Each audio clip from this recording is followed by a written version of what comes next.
Good morning all of you. मैं संदीप चारण आप सभी का सितारा क्लासेज के ऑनलाइन प्लेटफॉर्म पे हार्दिक स्वागत करता हूं। पीछे की जो अपनी 2 क्लासें हुई थी, सीटिंग अरेंजमेंट का टॉपिक चल रहा है, आप सभी को विदित ही है और आशा करता हूं जो मैटर पढ़ रहे हैं वो आपके समझ में आ रहा है।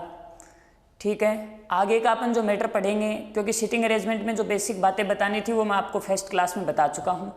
आगे इस टॉपिक में प्रैक्टिस रहती है तो 2-3 क्लासें जो भी है वो प्रैक्टिस की चलती रहेंगी।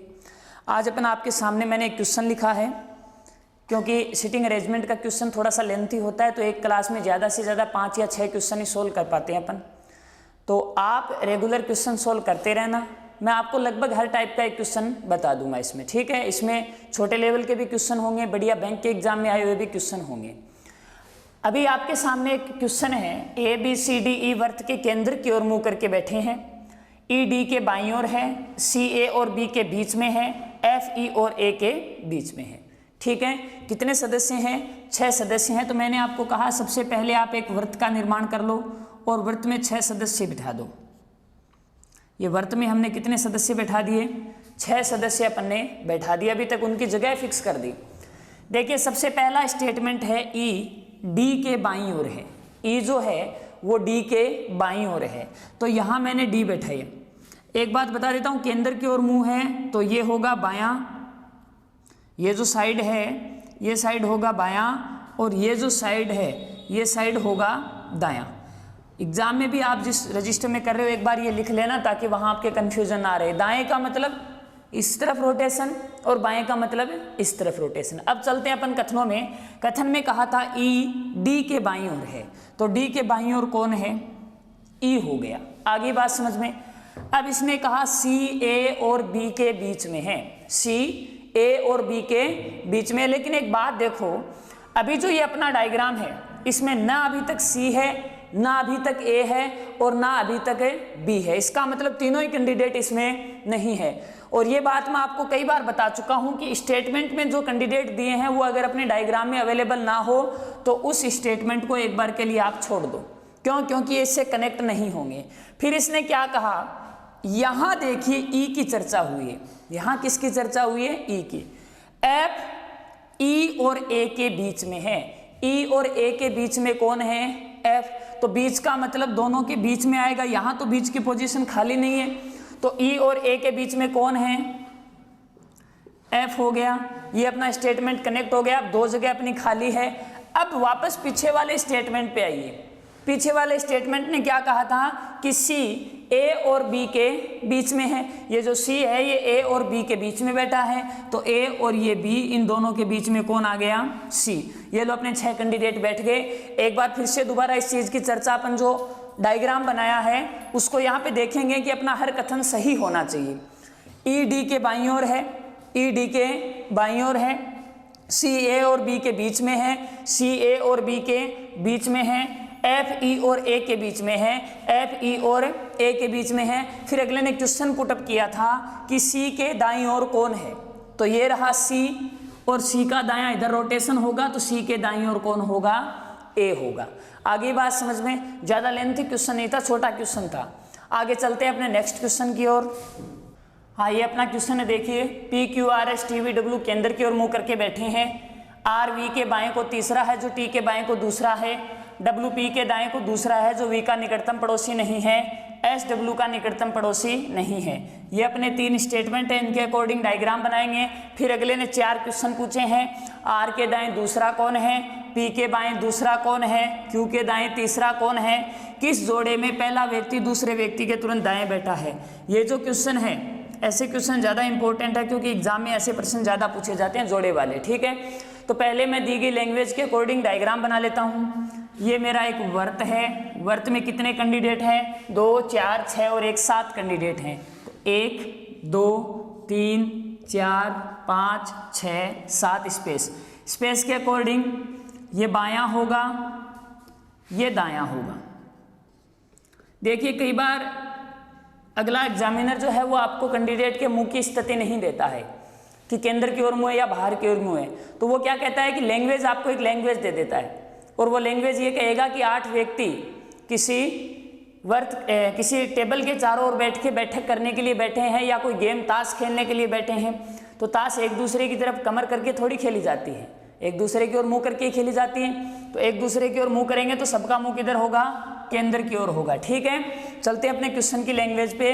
अपने क्वेश्चन की पहला स्टेटमेंट क्या है कि आर वी के बाएं को तीसरा है, आर वी के बाएं को तीसरा है, जो टी के बाएं को दूसरा है। कथन में किसका प्रयोग हुआ, जो का। इसका मतलब जो आगे का स्टेटमेंट है उसका सब्जेक्ट होगा सेकंड पर्सन, उसका सब्जेक्ट कौन होगा, सेकंड पर्सन। सेकंड पर्सन यहाँ पे कौन है, वी है। देखिए टी के बाएं को दूसरा, तो यहाँ मैंने टी को बैठाया, टी के बाईं और कौन से नंबर पे, दूसरे नंबर पे। तो बाईं और पहला, दूसरा, दूसरे पे कौन आ गया, वी। कौन आ गया, वी।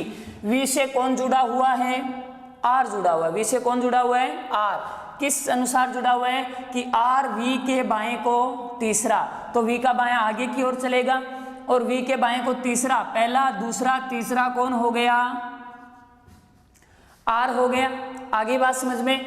अब आगे सेकंड पे आइए, डब्लू पी के दाएं को दूसरा है, लेकिन न मेरे डायग्राम में अभी डब्लू है और न ही मेरे डायग्राम में अभी पी है। तो एक बार इस कथन को छोड़िए, अगले पे चलिए।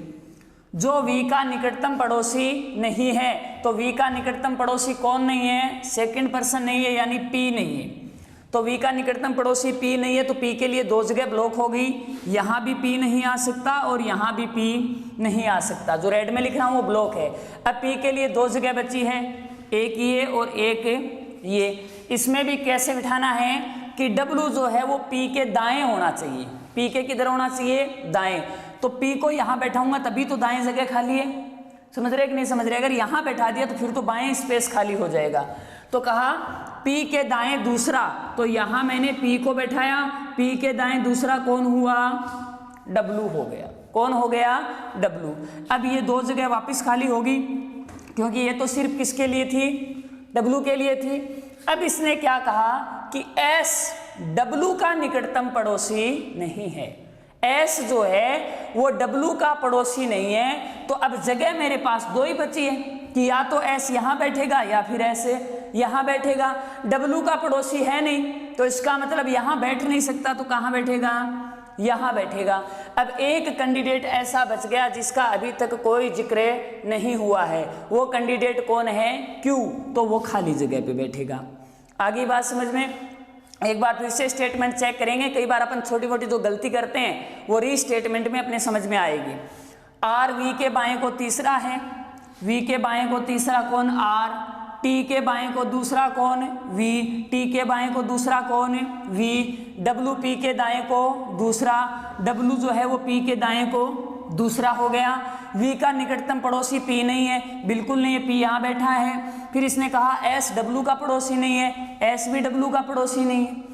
अपने सारे स्टेटमेंट सही आ रहे, इसका मतलब अपना डायग्राम क्या है, सही है। अब अगले ने 4 क्वेश्चन पूछे हैं कि आर के दाएं को दूसरा, तो ये रहा आर, दायां इधर चलेगा, तो दाएं पहला दूसरा कौन हुआ, क्यों हो गया, समझ गए बात को। फिर इसने कहा पी के बाएं को दूसरा, तो ये था पी, इसके बाएं को पहला दूसरा कौन है, एस हो गया।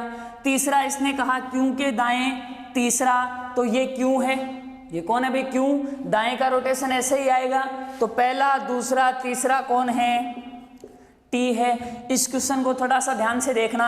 इसने कहा किस जोड़े में पहला व्यक्ति दूसरे व्यक्ति के तुरंत दाएं, कि पहला जो व्यक्ति है वो दूसरे के दाएं होना चाहिए। तो यहाँ पहला व्यक्ति कौन, पी, आर के दाएं है क्या, पी तो है, वो आर के बाएं है, इसका मतलब ये जोड़ा सही नहीं है।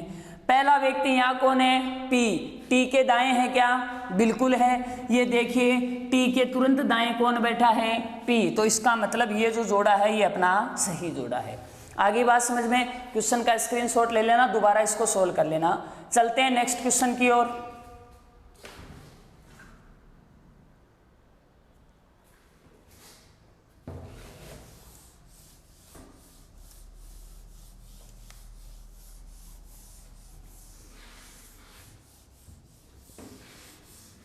हाँ, तो ये है अपना नेक्स्ट क्वेश्चन।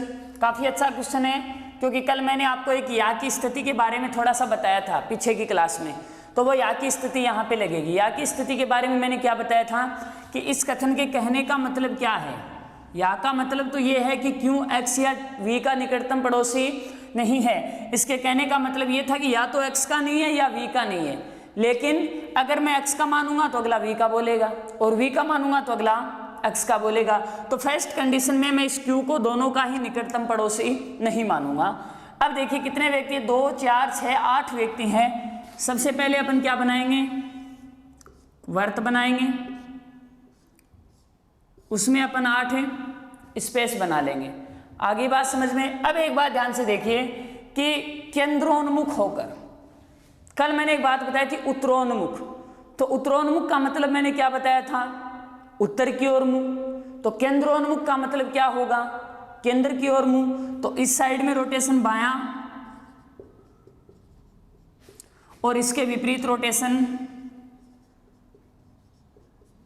दायां। अब इसने क्या कहा कि x v के बाएं दूसरा है, तो यहां मैंने v बैठाया, v के बाएं दूसरा कौन, x हो गया, कोई दिक्कत नहीं है। आगे चलो, यहां v की चर्चा हो रही है कि s v के दाएं चौथा है, v के दाएं पहला दूसरा तीसरा चौथा कौन हो गया, s हो गया। अब देखिए क्यों x या v का निकटतम पड़ोसी नहीं है, कि क्यों जो है वो न तो x का निकटतम पड़ोसी है और ना v का निकटतम पड़ोसी है। अब देखिए कि एक बार ये और देखो, यहां भी v की चर्चा, इसको मैं क्यों छोड़ रहा हूं अभी तक कि निकटतम पड़ोसी तो चलो नहीं है, तो इसका मतलब क्यों यहां भी नहीं है, क्यों यहां भी नहीं है, लेकिन फिर भी क्यों के लिए कितनी जगह बच गई, दो जगह बच गई। तो एक बार मैं इसको छोड़ूंगा। यहां देखो w v का निकटतम पड़ोसी है, w किसका निकटतम पड़ोसी है, v का निकटतम पड़ोसी है। तो या तो w यहां बैठेगा या फिर w यहां बैठेगा। आगे बात समझ में। अब देखिए कि p t के तुरंत दाएं बैठा है, p किसके तुरंत दाएं बैठा है, t के तुरंत दाएं बैठा है। ध्यान से देखो, क्यों के लिए ये जगह ब्लॉक है और क्यों के लिए ये जगह भी ब्लॉक है, तो ये दोनों जगह ब्लॉक है ना। क्यों के लिए जगह बची कौन सी, 2, कि आएगा तो इन दोनों में से p जो है वो t के तुरंत दाएं बैठा है। कहां पे, कहीं पे भी आपको t दिखाई दे रहा है क्या, नहीं दे रहा, t के तुरंत दाएं p बैठा है। तो यहां पे मैंने एक बार किसको बैठाया, t को बैठाया, किसको बैठाया, t को। t के तुरंत दाएं कौन बैठ गया, p बैठ गया, तुरंत दाएं कौन बैठ गया, p। अब एक बात सुनिए, मेरे पास जगह भी कितनी खाली है, 2 खाली, जगह भी कितनी खाली है, 2 खाली। अब आपको गया, आपने t को यहाँ क्यों बैठाया, t को यहाँ मैंने इसलिए बैठाया कि ताकि w की जगह फिक्स हो जाए निकटतम पड़ोसी पे, और क्यों x और v दोनों का ही निकटतम पड़ोसी ना रहे, यहाँ बैठ जाए और यहाँ फिर तुरंत दाएं की पोजीशन अपने को खाली मिल गई। फिर इसने क्या कहा, ध्यान से सुनना, कि क्यों x या v का निकटतम पड़ोसी नहीं है। तो ये देखो यहाँ कौन बैठेगा, क्यों। अब ये न तो x का निकटतम पड़ोसी है और ना ही v का निकटतम पड़ोसी है, w v का निकटतम पड़ोसी है, तो यहाँ फिर कौन बैठेगा, w बैठेगा। कथनों की जांच फिर से करते हैं। x v के बाएं दूसरा है, x v के बाएं दूसरा है, s v के दाएं चौथा है, s v के दाएं पहला दूसरा तीसरा चौथा हो गया। p t के तुरंत दाएं बैठा है, p जो है वो t के तुरंत दाएं बैठ गया। x या v का निकटतम पड़ोसी क्यों नहीं है, तो न x का न v का, तो क्यों कहाँ बैठा दिया, यहाँ बैठा है। फिर इसने कहा w v का निकटतम पड़ोसी है, तो w v का निकटतम पड़ोसी हो गया। इसने क्या कहा कि p के दाएं दूसरा कौन बैठा है, तो p के दाएं दूसरा कौन हो गया, s हो गया। निम्नलिखित में से कौन सा जोड़ा क्यों का पड़ोसी है, तो क्यों का पड़ोसी है s और p, तो ये रहा s और p। आगे बात समझ में। अच्छा क्वेश्चन है, राजस्थान क्षेत्रीय ग्रामीण बैंक की एग्जाम में ये प्रश्न पूछा हुआ है। राजस्थान क्षेत्रीय ग्रामीण बैंक का जो एग्जाम होता है उसके अंदर ये प्रश्न पूछा हुआ है। इसमें क्या है कि यहाँ पे W, एक तो W और एक Q, इन दोनों की 2-2 पोजीशन बनी। W की 2 पोजीशन ये बन रही थी, Q की 2 पोजीशन ये बची थी, लेकिन मैंने पोजीशन डिलीट कहाँ से की, तुरंत दाएं से। ये दोनों जगह मैंने तुरंत दाएं की पकड़ी, यहाँ क्यू बैठ गया और यहाँ पे डब्ल्यू बैठ गया। आगे बात समझ में? तो ये क्वेश्चन काफी अच्छा है, इंपॉर्टेंट भी है, ठीक है। तो इसका स्क्रीनशॉट ले लेना, दोबारा इसको अपनी रफ कॉपी में सोल्व करके देखना। चलते हैं अगले प्रश्न की ओर।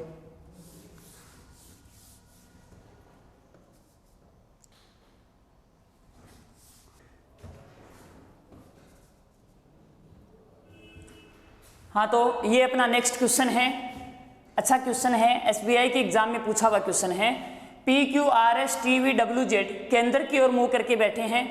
एस, अब देखिए ये अपने यहाँ तक 4 स्टेटमेंट है, इनके अकॉर्डिंग अपने को काम करना। स्टेटमेंट क्या है?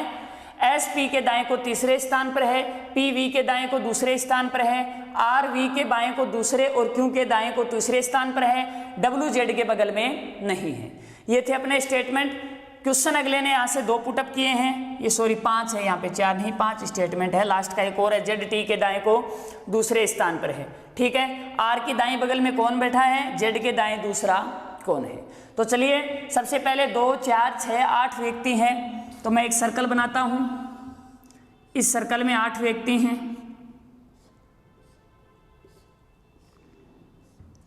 ये 8 व्यक्ति हो गए। अब देखिए इस स्टेटमेंट को, क्योंकि यहाँ पे न जो है न और है, दोनों का ही प्रयोग नहीं है, बिल्कुल सीधा है। एस पी के दाएं को तीसरे स्थान पे, तो ये मान लेता हूं मैं पी, ये क्या मान लेता हूं? पी। पी के दाएं को तीसरे स्थान पर, तो पी का दायां इधर होगा, क्योंकि केंद्र की ओर मुंह है, तो ये बायां और ये दायां।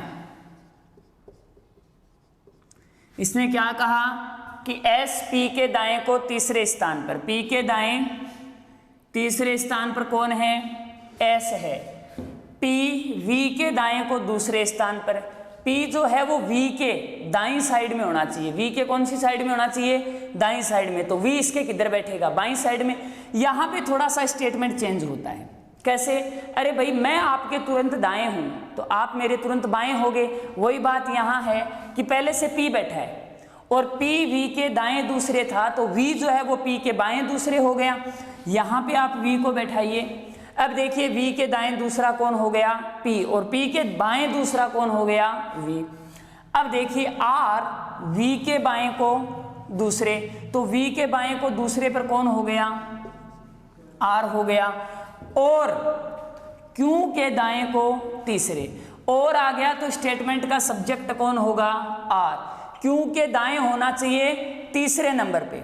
कौन से नंबर पे? तीसरे नंबर पे। कौन भाई? आर। तो अब एक बात बताइए, क्यू के दाएं लेना है तो दाएं तो यहां बैठाऊंगा क्यू का, तभी स्पेस खाली है आर का, तो यहां किसको बैठाएंगे?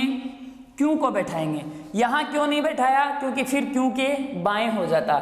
मेरे को लेना है क्यू के दाएं, तो क्यू के दाएं तीसरा कौन? आर। अब देखिए डब्लू जो है वो जेड के बगल में नहीं है, डब्लू जो है वो जेड के बगल में नहीं है। तो एक बार इस चीज को छोड़िए, क्योंकि यहाँ पे न अभी तक मेरे पास डब्लू है और ना अभी तक जेड है। जेड टी के दाएं दूसरे स्थान पर। अब देखिए दूसरे की पोजीशन सिर्फ इन 2 स्थानों में है, बाकी इनमें भी नहीं है, इनमें भी नहीं है। तो बैठेंगे तो यहाँ पे इस पोजीशन में, लेकिन देखो टी के दाएं होना चाहिए। टी के कहाँ होना चाहिए? दाएं। तो टी को यहाँ बैठाऊंगा तो तभी दाएं खाली है, यहाँ बैठा दिया फिर तो बाएं खाली हो जाएगा। तो टी को मैं कहाँ बैठाऊंगा? यहाँ। अब इसके दाएं स्पेस खाली है, वहां कौन बैठ जाएगा?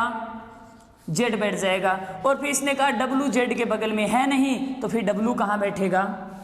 यहाँ बैठ जाएगा। एक बार रीस्टेटमेंट कर लेते हैं, दोबारा जांच कर लेते हैं।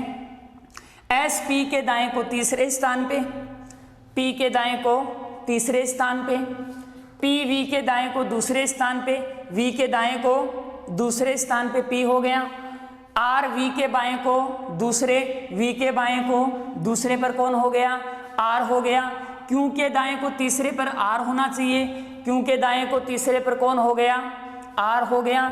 डब्लू जेड के बगल में नहीं है, बिल्कुल नहीं है। डब्लू यहाँ बैठा और जेड यहाँ बैठा है, तो बिल्कुल बगल में नहीं है। फिर इसने कहा कि जेड टी के दाएं को दूसरे स्थान पे, टी के दाएं को दूसरे स्थान पे कौन आ गया? जेड। इसका मतलब अपना डायग्राम सही है। अगर आपका डायग्राम सही नहीं होगा तो आप रीस्टेटमेंट में जब चेक करोगे तो वहां पे कहीं ना कहीं गलती आपके पकड़ में आ जाएगी, क्योंकि कथन कहीं ना कहीं टूट जाएगा। ठीक है, आर की दाईं बगल में कौन बैठा है, क्वेश्चन है आर की दाईं बगल, बगल का मतलब होता है पड़ोस में, तो आर की दाईं और पड़ोस में कौन बैठा है, ये आर था, इसकी बगल में कौन बैठा है, दाईं बगल में टी बैठा है, कौन बैठा है, टी। जेड के दाएं दूसरा कौन है, तो ये जेड था, इसके दाएं दूसरा कौन हो गया, क्यों हो गया। तो ये अपने क्वेश्चन के आंसर हो गए। हो सकता है क्वेश्चन की लेंथ जो है वो 3 से 4% भी हो सकती है, यहाँ पे भाई क्वेश्चन की संख्या वो 3 से 4 हो सकती है। ज़्यादातर प्रश्न पूछे जाते हैं जोड़े वाले, ठीक है। प्रश्न जो है वो एसबीआई के एग्जाम में आया हुआ है, अच्छा क्वेश्चन है, स्क्रीनशॉट ले लेना। चलते हैं अपने नेक्स्ट क्वेश्चन की ओर।